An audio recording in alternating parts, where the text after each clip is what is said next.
This is iFIBER 1 News. Here are today's top stories. Chelan's superintendent of schools paid $150 last month to settle a claim that he violated state political campaign law. U.S. Representative Dan Newhouse is hosting a Vietnam-era veteran pinning ceremony on July 29th in Moses Lake. Residents near the terminus of Maiden Lane welcomed the arrival of some hungry visitors behind their properties on Tuesday morning. Moses Lake man Jacob Codiga has something that most people don't, a bond with a wild animal. From the iFIBER 1 newsroom, this is iFIBER 1 News. And it starts now. Chelan's superintendent of schools paid $150 last month to settle a claim that he violated state political campaign law while pushing for a $75 million bond measure. Lake Chelan Superintendent Barry DePauli filed a statement of understanding June 26 with the Washington Public Disclosure Commission, acknowledging that he emailed two opponents of the bond from a school district computer on district time. In March, DePauli had emailed two local businessmen, saying, "I remain committed to this project, and I have not given up on your vote." Using such public resources in a campaign is against the law in Washington. In his statement, DePauli acknowledged his violations and headed off enforcement actions. The bond proposal ultimately went down in flames in the April 23rd election, with 57% of voters saying no. Jefferson Robbins, iFIBER 1 News. This segment is brought to you by Change doesn't have to be complicated. With a low-profile microwave hood combination that's ready to install right out of the box. It fits in the same space as your under-cabinet hood, so you can get your microwave off the countertop and make space for the routines worth keeping.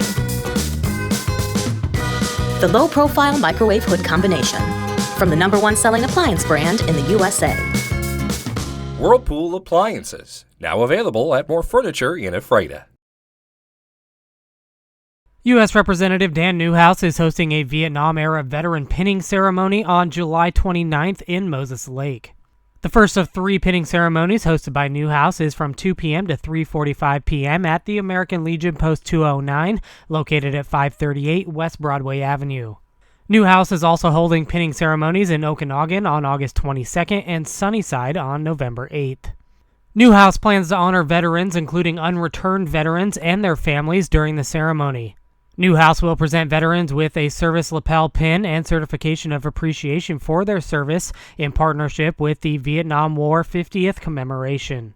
Vietnam-era veterans interested in being honored can sign up by calling the Yakima District Office at 509-452-3243. This is Joe Utter for iFIBER 1 News.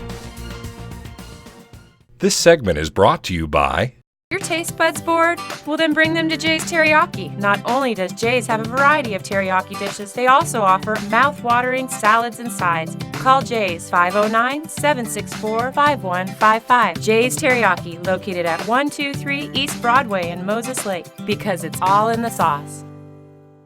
Residents near the terminus of Maiden Lane welcomed the arrival of some hungry visitors behind their properties on Tuesday morning.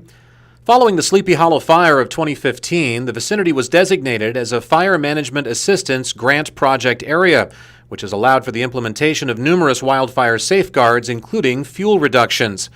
Officials with Chelan County Fire District No. 1 decided to take an unconventional approach to this portion of the grant process by hatching the idea of utilizing goats to help thin the area's surrounding vegetation and curtail the risk of wildfire there. This is a difficult drainage to mitigate the fuels in because it is so steep and has various fuels in it.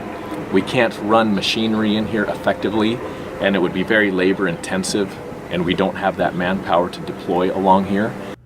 Chelan 1 contracted the animal labor through Billy's Goats and Targeted Grazing Services of Ephrata, who are employing approximately 300 of their Boer Spanish crossbreed goats for the task.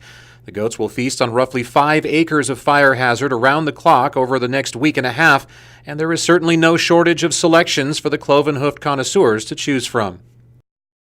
So there's a lot of broadleaf sort of brush. There's the Chinese or prickly lettuce.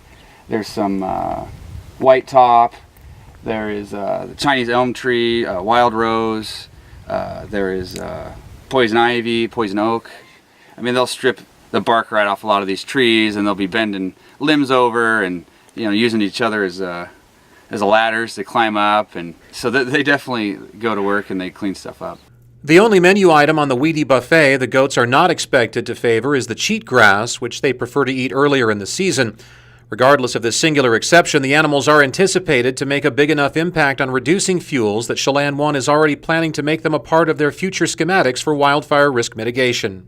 Our long-term goal is developing a community protection line along our wildland-urban interface area in the city from Broadhurst up Maiden Lane along the western perimeter all the way over to Appalachia.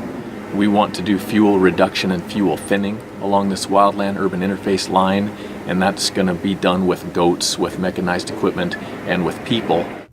In addition to the work of the gluttonous goats, the property owners along Maiden Lane have already seen other fire-wise changes taking place as a result of the FMA program, including the replacement of numerous roofs from flammable shakes to Class A non-combustible materials via an incentive program that offers rebates to neighborhood residents.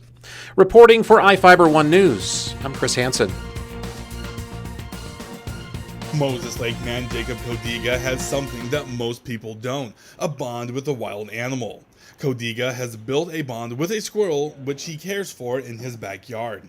When the squirrel was a baby, Codiga's stepdaughter happened upon it, abandoned by its mother. Codiga tried to return the squirrel to its mother, but the mother again rejected its child. Codiga has a plethora of experience with all kinds of animals, so he decided to care for the abandoned creature. The squirrel, which he named Squirrely, was later discovered to be blind in one eye, which explains why its mother abandoned it. Caring for a wild animal isn't exactly an easy task, but it's one Codiga has found rewarding. They're pretty moody for the most part. They want food, they're going to be right there around you, and they kind of, they're a little aggressive for the most part.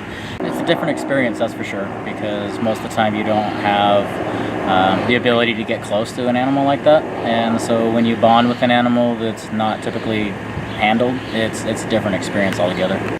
Caring for wild animals is generally discouraged, but if anyone is looking for tips on squirrel care, Codiga is happy to help them find the information they need.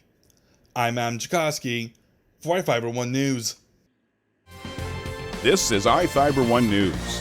For more information on these stories and other news, visit us online at iFiber1.com or check us out on Facebook.